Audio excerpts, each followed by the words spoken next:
about 10 o'clock, almost the time when one of our main Smart Partner resource person, Moses Kunde, from Dar es Salaam, from the Center for the Technology, the Use of Technology, where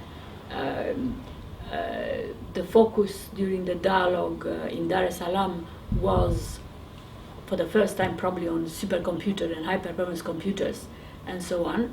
So we are at the end of about 1 week of trying to understand and listen to, as well as to sound on, groups of smart partners who are involved in inclusion initiatives in smart partnership movement, on the kind of impact various emerging technologies are making on the way they are able to manage or to actually service the smart partners as a whole. And of course, the focus about a week ago was, as we know, the usual traditional think tanking at the beginning of July at the hub of the central bank governors and their colleagues.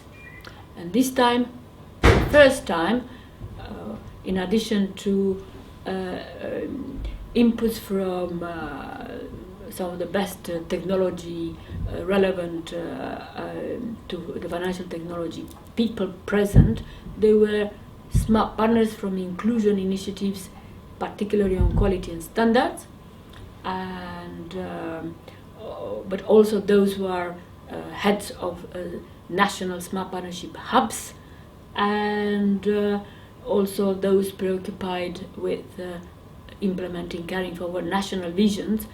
And as it happened, within that context, we had an opportunity in the last 2 days to listen to an impromptu discussion which was triggered by 2 of our cabinet secretaries, particularly the joint dialogue convener Ambassador Sefui of Tanzania, happened to be in London, who together with Mr. Mbuso Dlamini, cabinet secretary in Swaziland, smart partners, both of them, they came to the hub and they wanted some of their colleagues, cabinet secretaries or principal secretaries, heads of civil service, to try to see in what way they could establish a smart partnership interaction among themselves. So that was yesterday.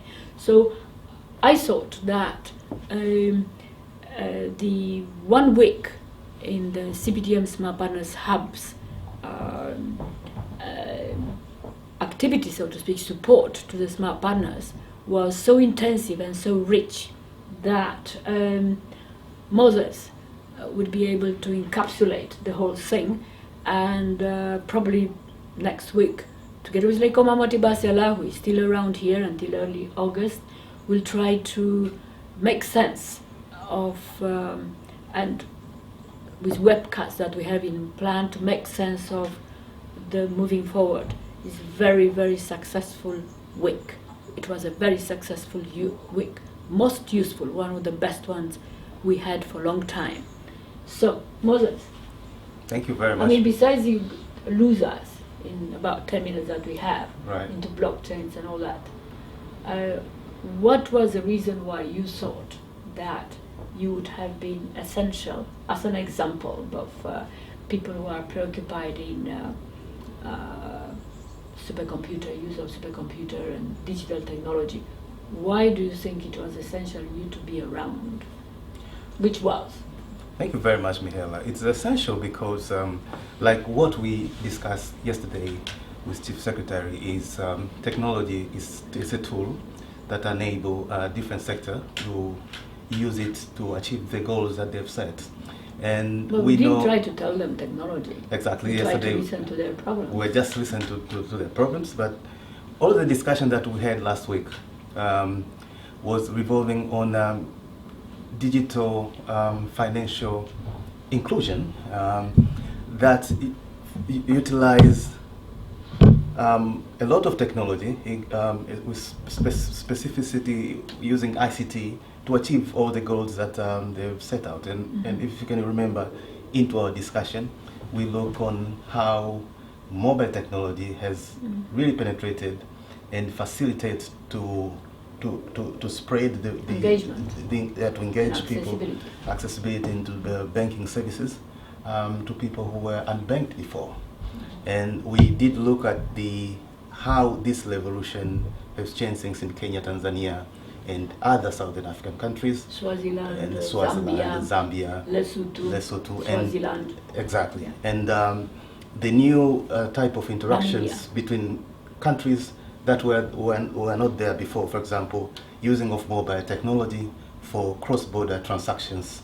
The example of Kenya with Tanzania, and Tanzania with Rwanda, and how that can be replicated to other countries. We look at what foundation work that has to be done before that can happen, and that was very good. We look at the investment that Kenya did to make sure that it become one or the first mobile financial hub in the world, as the way we discuss that this type of solution they're happening in a place where the number of or the size of the informal sector is bigger than the formal. So those who were unbanked, it's become easier for them to get services of the banking. So that was very, very successful. But there was this question about not how really things happen. Yes. It was that how and why does it happen, and do the central banks, for instance, or Ministry of Finance, react to what already is happening, meaning having no choice than, because of the mobiles being all around, not only for unbanked, but even for small businesses or big ones. Exactly. And there is also this accumulation of data. Absolutely. Of a particular type. You might want to mention about that, yes, with the implication of these groups of data aggregation. That absolutely. Yeah. From the discussion that we had last week, we found that basically there are two strategies on how we can allow technology inclusion to happen with the specificity of mobile payment systems.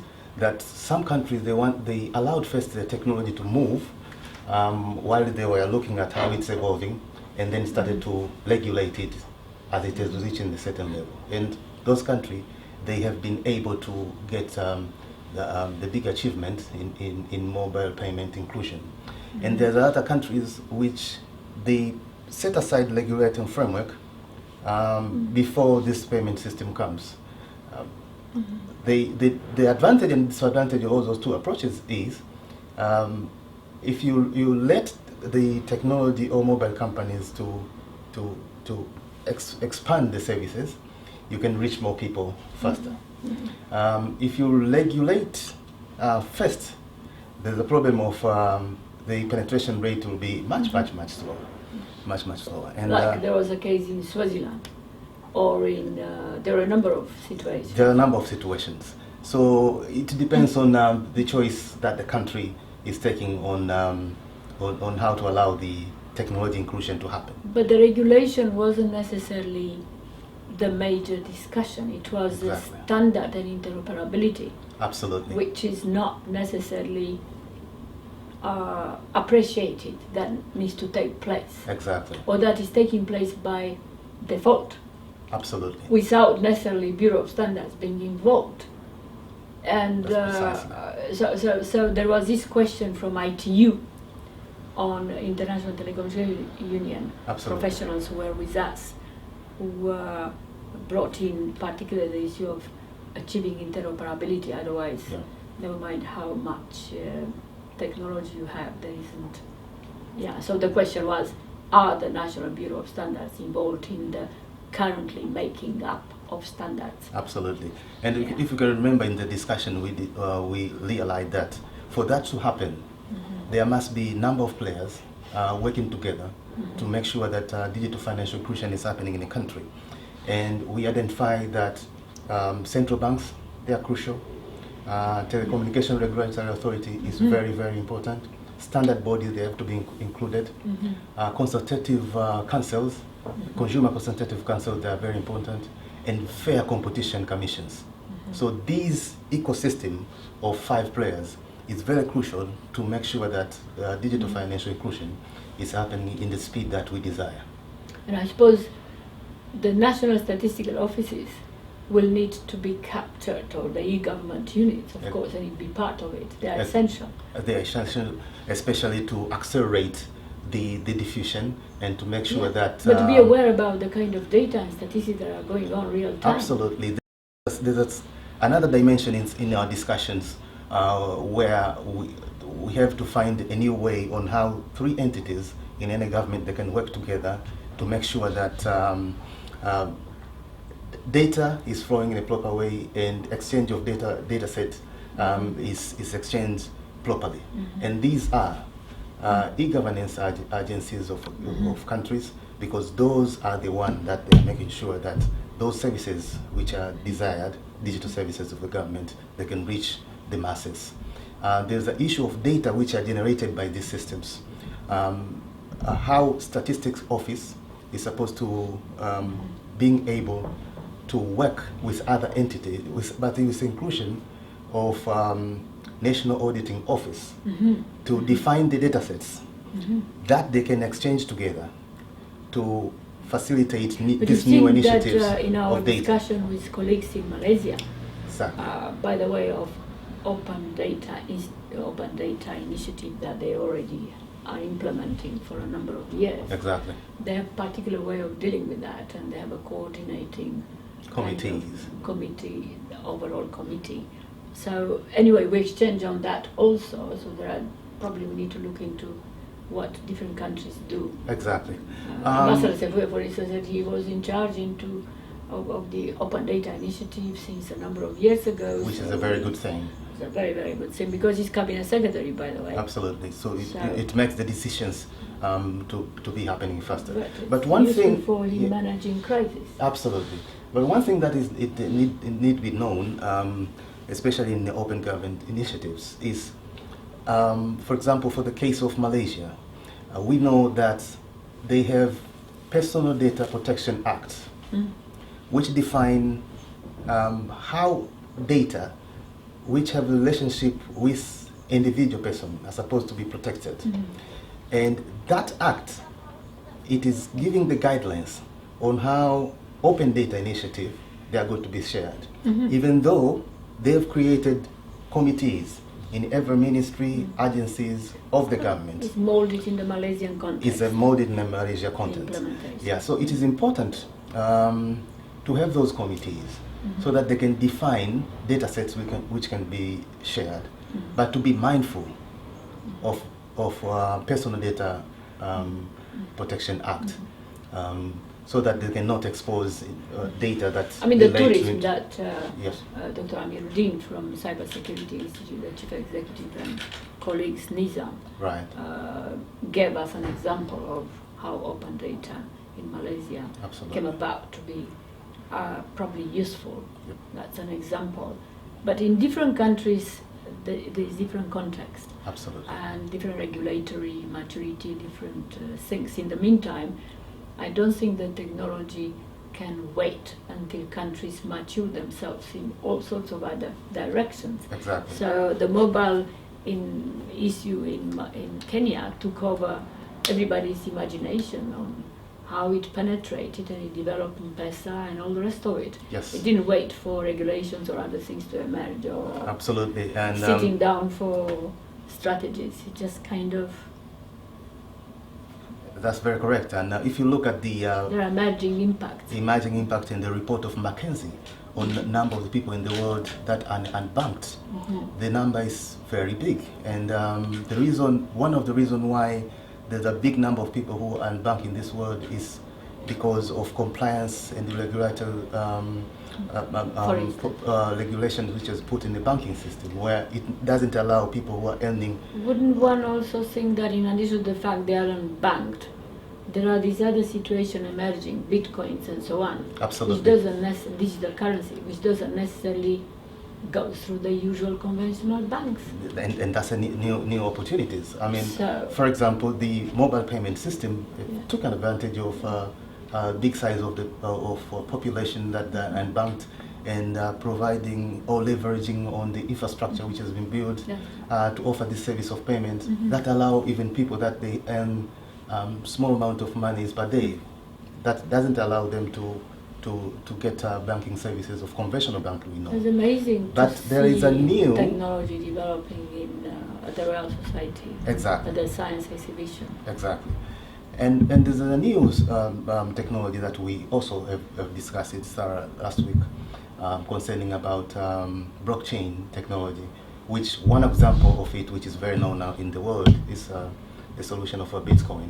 But Yeah. as we have research on it, we found that there are a number of services that they are taking advantage of a blockchain technology, which also will add a new service into those people who are unbanked, and also it will change or flatten all the infrastructures where there was an intermediary who is supposed to regulate or govern something. So blockchain technology is a new technology which will add value and increase transparency to make sure that services are provided But in a way very that is short, our convenient. interest on that again, because it was last year brought in, Yep. the issue of block technology, both central, by the way of explaining cryptocurrency Exactly. to central bank governors by our colleagues from Demos, but also in terms of networks. So Yanir brought, when he came in, Professor Yanir, to try to explain a little bit about systems and complexity and all that. Complexity, The key point there was about networks who are distributed. Absolutely. So the technology called blockchain, Yes.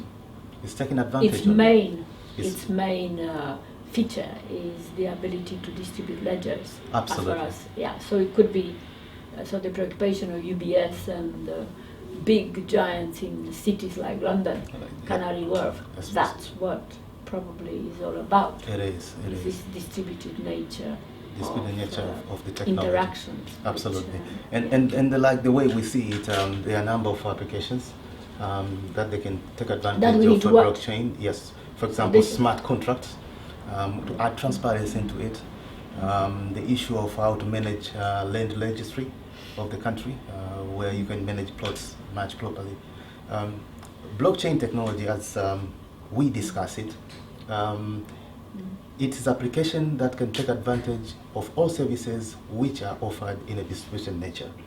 The only thing is Bitcoin, it has become most popular application of blockchain, but in actual fact blockchain can be applied in, for example, tracing food, looking at the spread of some diseases, and other applications. The beautiful thing of it is it flattened the way services is offered. It increased transparency so that people they can be able to track all the changes which are happening in a service that is being given. But it doesn't yet kind of increases smartness, and that takes us to this undescribed thing as different from this. Exactly. This is the aim, to achieve networks of networks and Right. smart Right. connections, interdependencies. Absolutely. But when we listened yesterday to the actually a modern, a Right. current, a 21st century cabinet secretary Absolutely. function that is called principal secretary, head of civil service, Right. they listen to them what they are bombarded with to do, Right. being at the center somehow of the entire Lattice. That lattice we- of we- interactions in a government vis-a-vis the people The that the people. government is servicing. So Absolutely. can you say a little bit about that? Because there is where The- is actually the main, one Actually, of the main. Actually, the lattice that we have developed by brainstorming on the feedback we get from the meeting that we held yesterday is very related to that, and I would like to explain And these also things. to this, actually, as Ambassador Sefue reminded us. Actually, that's a very beautiful thing. Not only beautiful, Yes, but it does it shows the represent that. exactly Yeah. interconnections and links between different players Different players. that they aim to achieve and certain different objective. players, generations and preoccupations Absolutely. and support on each other. Yes. So okay, in abstract, you put it like this. Absolutely. But I'd like to start with what Professor Yanil Yanil. explained to us last December, that most of the systems that we try to improve them, they are complex systems. They are systems which are made up of number of prayers. And from the feedback that we get yesterday is whenever you have a certain system that we're looking at, like the one that we brainstorm, or the lattice that is showing over there, where each node is a player within the big system we are looking, is every signal that you get, basically we can consider it as a feedback. And in this case, crisis in every system is a feedback of adjustment of one player in the bigger system. With all the others. So the smartness comes on how smart you can see the whole lattice, and you can be able to anticipate changes which are made in one of the node of the lattice, and it is. But you know something else I it is- understood yesterday, now Yes. that you said it, is we'll come back and probably will wind down Right. because you need to catch the plane. But you see, when one says there is a smart partnership that could be emerging, and therefore then I can manage, Right. I can deal with complex system. Right. The smart partnership are there simplifiers. Absolutely. There are simple rules, Exactly. guides, guidelines, whatever. There are simple things. You simplify, Absolutely. because if anybody says there are so many things that suddenly could be a crisis, and you could actually be aware of because of the real-time ability through technology to be aware of Exactly. and to connect everything. Exactly. If you can't, there is a supercomputer which can do for you. Absolutely. So the only way you could take advantage of that Right. is to have some simple rules. Yeah. So you need a simplifier.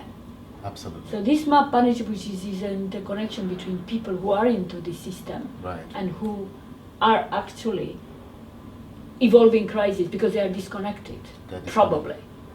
Absolutely. Then it becomes a big crisis. I mean, we don't talk about floods and yeah, even that can be reacted to, but those are natural made. Absolutely. Yeah. So the smart partnership is a simplifier. It's a simplifier. Yes. It had another dimension where we can share can experiences. do something. We can do something. We can look at how, for instance, plans which are planned for long-term, short-term, and which are existing now. Long they term, can- we're talking about the vision, Exactly, but the vision visions just like that. can be connected. And truly, like the way you have said, is to be able to share data in a real time is very important, so that you can understand, because this is the abstract view Yeah. of the whole system, like the lattice we see there. But normally when we look at a specific example, you find You that see it's, one or two yeah, things. you see one or two things, but You have actually to be, the you're aware lattice is- about the yes, complexity of it the all. complexity of all. So being able to get data and being able to share those data, To see that data in so the that- whole context, exactly, you can get those signals before you arrive to have a crisis.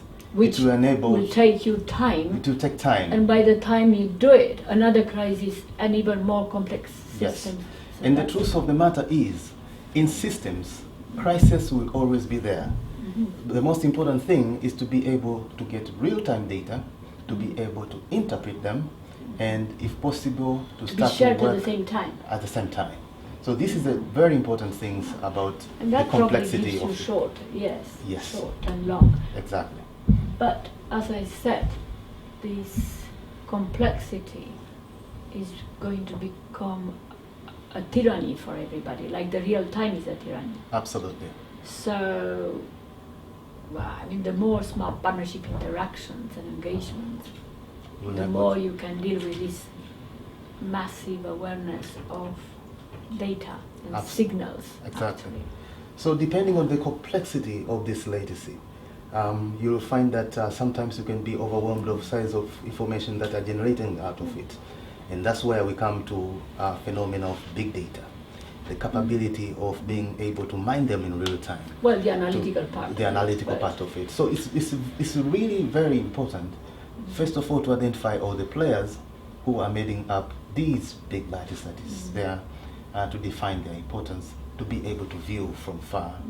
Then to be able to solve the crisis even before they become unmanageable. Yeah. And that, having capability of managing them properly, it will allow one to manage time properly.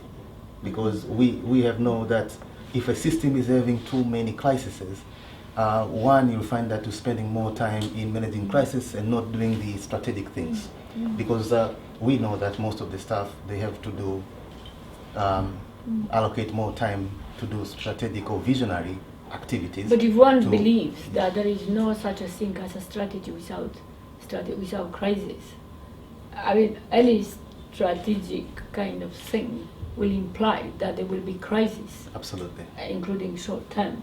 So that's another mindset that probably with smart partnership one can, without philosophizing about it, Absolutely. one can just, that's the action part. Exactly. But well, so the smart partnership and all these adaptive systems that interact with each other for the purpose of servicing the people. Yes. That's what it's all about. Yes. So the it's target servicing the people with their vision and Right. so on, Absolutely. and their needs for clean water or bank Exactly. money and all the rest of it, that all these systems that are in place Absolutely. function in a more smart partnership way. Yes.